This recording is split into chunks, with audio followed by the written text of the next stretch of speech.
Oil everywhere. Guys, is this the end of the hammer? I don't know, man. I don't know if I can keep doing this. That's 2 of them. That's 2 brand new engines in this truck, and I just cracked over 30,000 miles. So, I mean, I got the worst luck in the world, I guess. Hopefully something good could come out of this. I just don't see it right now, guys. I just don't see it. Yeah, I did it again, guys. That's 2 motors. Actually 3 if you count the one that I bought with the truck. This video is gonna be about the tuning and about the injectors and the fuel system and putting those parts on, because that's where we were headed. I mean, we were taking this truck to its limits, you know, the 21 and up platform, as new as it is. We were putting everything on that you can do to make one go fast. Yeah, I mean, that's where we're at.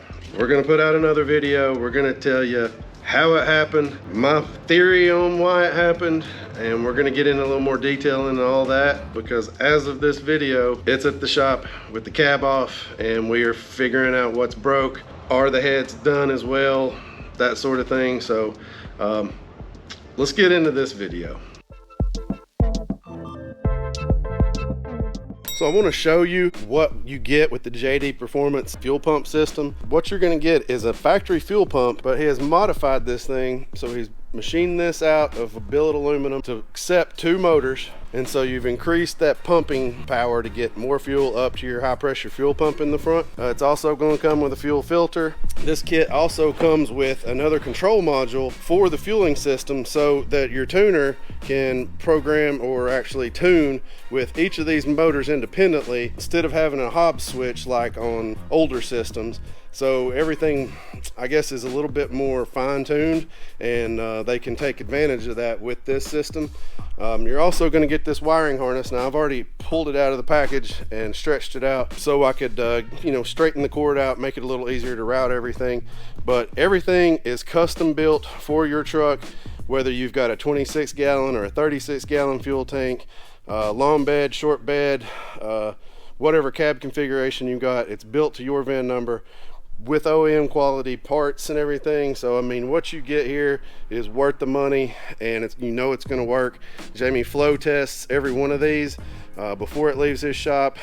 Very detailed information on what it flows at different pressures and everything, and so you know you're getting a good product. You're not going to go through all this work, put it in the truck, and find out something's wrong. Now we also have this little box. Now this is from Fuel Injector Clinic, and I've been holding on to these since I guess Black Friday or whatever. But so I've got some 1000cc injectors, and they've matched these up, put custom ends on so everything fits with the Whipple kit, and it's plug and play at that point. The bad part is we've got to pull the blower for that to work.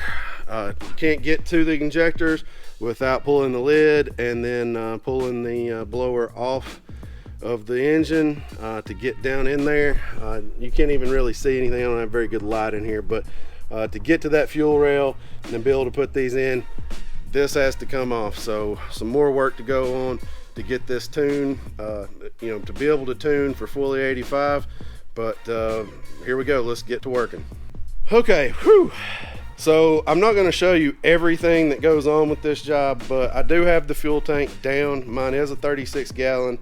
I had 20 miles to empty, so there's a few gallons in there. You know, this thing's still not very light, but I ran it down very, very low.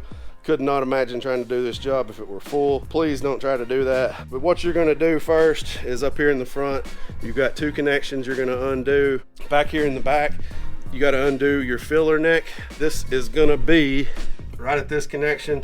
You take that clip off and force it out so it can slide down. And after you've got this removed, you can start to lower the tank down with a jack, or however you're going to do it if you've got help. You've got 2 bands, one here and one here, that are going to support the tank up underneath. So you really only got a bolt in the front, a bolt in the rear. And after you lower it down enough, you can get your head up in there and hands and undo connections here, here, here, here. Then this one was a little tricky, shouldn't have been, but you kind of pull down on it, and then towards the front of it, there's something you push in with your thumb and you can shove it off. But that one was starting to piss me off a little bit.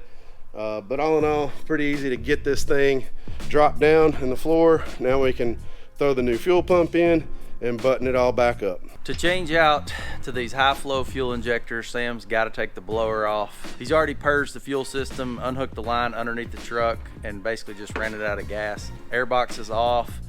Foster sound tube mod is off. It was cool while it lasted, but you know, it's fake and it's kind of over it now. So a whole lot of stuff has to come off. The injectors are down in here under this fuel rail, and technically the supercharger wouldn't have to come off if you could get to them, but you can't. So we have to take the lid of the supercharger off, take the supercharger off, be able to get in there and actually change out those 8 fuel injectors. I removed the hood latch and got him this handy piece of foam, so I'm the MVP. Save us big boys from having the permanent indention of the hood latch in the belly while you're trying to work on the thing.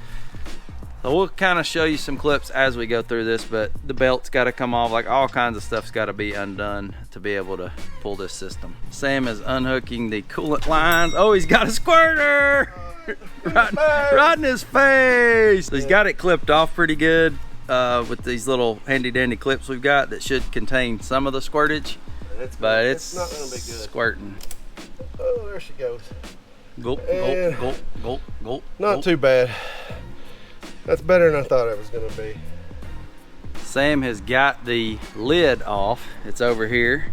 What do you see up there? Well, you know, they're not nice and pretty anymore after they've been ran. Even with a catch can, you still get some oil blow by or through the PCV system and everything, and it accumulates back here on everything, so it's not nice and clean and shiny like when it went on. Anyway, we'll clean that up a little bit when we get it out. These bolts back here in the back are going to be fun. If you put yours on, you already know what I'm talking about. Getting them off was no fun task, but I'm sure putting them on will be even harder. You know, big forearms, trying to get back there makes it kind of tough. You're just finger working back there.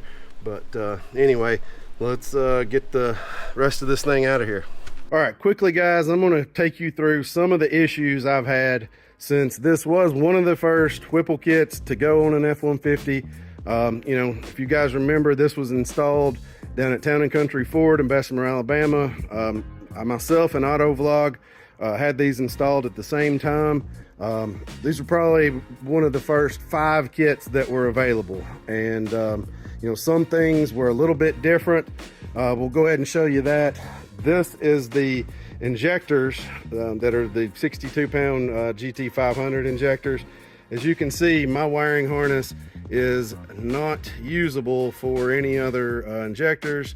It's, you know, plastic welded down in there. It's kind of a handmade part, but since this was an early kit, so I'll run into that situation to where you know, this is what it looks like. I haven't taken this side off. I was not able to install any injectors because of the plugs. So in the meantime, I had ordered parts from Ford and I got the wrong one. So I got the, I'm gonna show you on the computer here, currently on the F-150 site with my VIN in for parts, you can see that the direct injection is $40 and the port is $49.50. So originally I called up the parts department. I don't have the full part number, as you can see as well. These are all generic for left, right, port, and fuel. They have to figure that out for you. We had decided that what I needed was the $49.50 ones. That ended up actually being the direct injection. So waited 5 days for those. So then I had to take those back, come back and buy these and wait 4 or 5 more days. So if you don't want your vehicle sitting like this for a week or two, make sure you got the right part. So to help you guys, part numbers are right here. You can pause and get those. This one's the left, this one's the right. We'll try to put that down in the description for you as well. As far as injectors go, I believe FIC and Livernois and other tuners, depending on what type of injector you're getting, I think they've mostly got this figured out now. But as you can see, this is correct, this was incorrect. So they are the exact same overall height, but as you can see right here, these allow it to seat a little bit further. allowing everything to bolt up and fit correctly. So I hope that helps, guys. If you're having issues or planning this out, make sure you do your homework first. We got everything put back together, and as you guys can see, there's a whole lot going on when you go above just a tune, when you start adding injectors, fuel system, and that sort of thing.